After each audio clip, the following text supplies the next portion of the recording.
দর্শক বন্ধুগণ, আপনারা দেখছেন টিভি সকাল ইউটিউব চ্যানেল।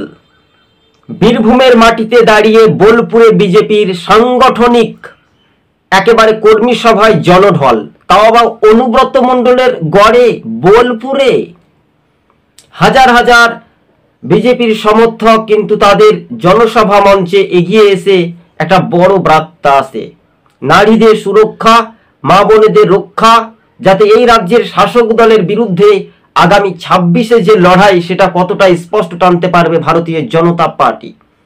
আপনাদেরকে সেই স্ক্রিনের সাহায্যে পার্ট 1 পার্ট 2 করে আমরা চিত্রগুলো সামাজিক মাধ্যমে যখন তুলে ধরার চেষ্টা করছি, ভালো করে মনোযোগ দিয়ে আপনারা শুনে রাখবেন।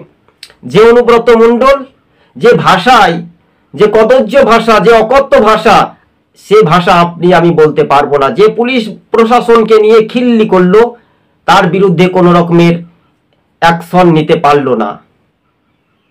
2011 সালের মতো 2026-এ যদি বিধানসভা ভোট হয় কিনা, তাহলে বীরভূম জেলার মাটিতে দাঁড়িয়ে ভারতীয় জনতা পার্টি 6 থেকে 5টি বিধানসভা আসন জয়লাভ হতে পারে, তাও বা পৌরসভা এলাকায় একেবারে বলাই যেতে পারে।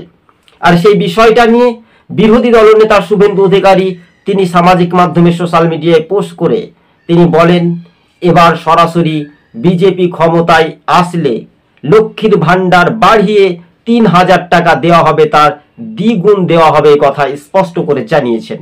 টিভি সকাল ইউটিউব চ্যানেলটি যদি ভালো লেগে থাকে দর্শক বন্ধুগণ অবশ্যই সাবস্ক্রাইব করে সঙ্গে থাকবেন।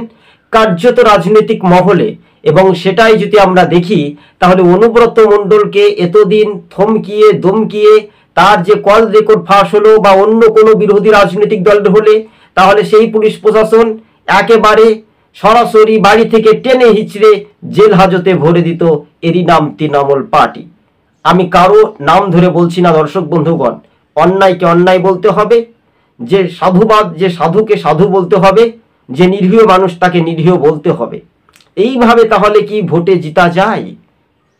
ভারতীয় জনতা পার্টি তাদের স্বরাষ্ট্র দপ্তরে বসে রয়েছেন অমিত শাহ, তারা কি পারবে 2011 সাল 2013 সালের মতো ভোট করতে এই পশ্চিমবঙ্গে? তাহলে তৃণমূল ফিনিশ হবে। আর যদি না পারে, তাহলে একটি কথা আপনাদেরকে বলে রাখি, 2026-এ চতুর্থবারের মতো তৃণমূলই ক্ষমতায় ফিরবে। আপনার কথা আমার কথা এইটাই স্বাভাবিকভাবে বলছে, মিলে যেতে পারে। তাই দর্শক বন্ধুগণ, অনুব্রত মণ্ডলের গড়ে ভারতীয় জনতা পার্টির ভিড়, এত মিছিলের লোক এলো কোথা থেকে? একটা আশ্চর্যজনক চিন্তা ভাবনা।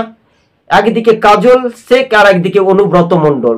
অনুব্রত মণ্ডলের অনুগামী এবং কাজল শেখের অনুগামীদের মধ্যে রীতিমতো একটা দ্বন্দ্বই থাকে। যে পুলিশ প্রশাসনকে নিয়ে যে খিল্লি করলো, সেই পুলিশ প্রশাসন তাদের মা বোনরা একবারও কি তাদের মেয়ে, তাদের বাচ্চারা জিজ্ঞাসা করলো না যে বাবা আপনাকে এই কথা বললো, আমাদেরকে লজ্জা পেতে হচ্ছে? কতটা নির্লজ্জিত সমাজ, কতটা নির্লজ্জ পুলিশ প্রশাসন বীরভূমের মাটিতে দাঁড়িয়ে, তা কিন্তু এক প্রকার স্পষ্ট হতে পারে।